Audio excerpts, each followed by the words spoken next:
तर मला तरी वाटतंय की तुमची पोयम आपण होऊन जाऊ द्या. तुमची काही आवडती पोयम असेल इंग्लिश मराठीत लिहिलेली तर मला तरी वाटतंय ती शेवटची गोष्ट. ओके, एक मराठीमध्येच आहे मॅम.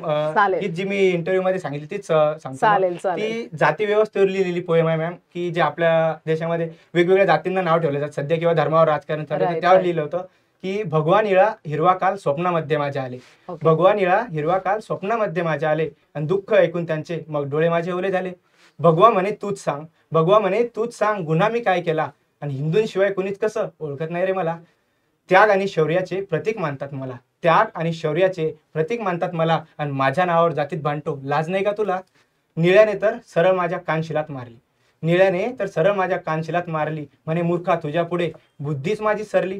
चक्र तुझ्या तिरंग्याचे माझ्यामुळेच सजले, चक्र तुझ्या तिरंगाचे माझ्यामुळेच सजले, आणि तरी सुद्धा तुम्ही मला बौद्धांचेच मानले. रडत रडत हिरवा माझ्या जवळ येऊन बसला, रडत रडत हिरवा माझ्या जवळ येऊन बसला, हिरवगार रान दाखवत गालात गोड असला.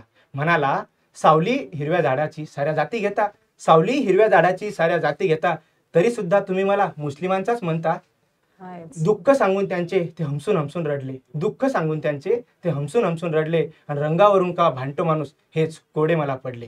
शेवटी शेवटी माझी काळीशाही रागात निघून गेली, शेवटी माझी काळीशाही रागात निघून गेली, आणि निषेधाचा काळा रंग पेनात सोडून गेली, निषेधाचा काळा रंग पेनात सोडून गेली.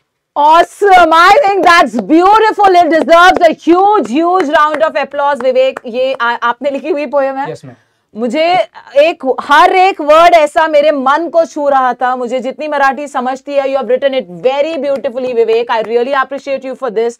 मला तरी वाटतं ही पोएम तुम्ही दिली पाहिजे, तुमचं नाव खाली लिहून, आणि आम्ही इथे SSA मध्ये ही फ्रेम करून लावली पाहिजे, कारण की ही खूपच चांगली कविता तुम्ही लिहिलेली आहे. म्हणजे ही गोष्ट मी अशी बघितली होती की मुलं आहे ना, टीचर निवडताना सुद्धा जाती धर्म बघतात मॅडम. आपल्याला बनायचं ना मोठं, दुसऱ्या संघ कशाला बघतात. मी स्वतः संभाजीनगर मध्ये गोष्ट बघितली की नाही ते सर आहेत, त्या मॅडम अशा आहेत, कशाला त्याचे लेक्चर करायचे.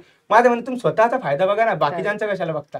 That's so true. पण beautifully written poem, and I think this poem deserves a platform at SSA. तुमची पोएम SSA मध्ये आम्ही फ्रेम करून लावणार तुमच्या नावासोबत, तर ती मला पाहिजे तुमच्याकडून. ठीक आहे.